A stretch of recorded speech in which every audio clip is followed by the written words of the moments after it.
ไผ่มายามหญ้า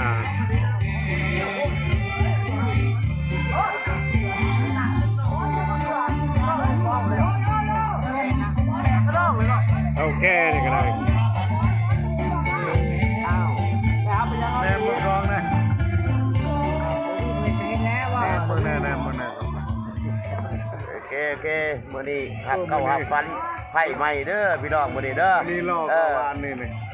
มาบ้านเฮาได้ไผ่มายามหญ้าบ่ได้ยามแล้วเอามาอยู่ได้บ่ได้มายามเลยเอามาอยู่ได้ไผ่มาเฮือนบ่ได้เอามาเฮือนเอามาอยู่เลยพร้อมได้บ่นี่อันนั้นแล้วมาเฮือนบ่เฮาแต่งมาเด้แต่งมาบ่แต่งมาได้บ่เนี่ยมาขึ้นเฮือนคือชาติได้จักกีบเอามาอยู่บ้านเฮือนเดียวแล้วเป็นแต่งจักกีบแต่งหลายเติบได้เกือบสิเบิดเงินแหละเกือบ3 ล้านพุ่นบ่เกือบเบิดเงินเท่าห่าเกือบเบิดจักหน่อยจักหลายก็ตามเกือบเบิดแต่งไผ่หั่นแต่ยังอยู่บ่หลายปานใดตัวมันยังห่าพี่ลึกเนาะหลายได้ลงทุนใส่เนาะเพิ่นบ่ได้เอาง่ายพวกบ่ดิไปขอบใจเด้อพี่น้องเด้อไผ่มาเฮือนบ่ได้ชูด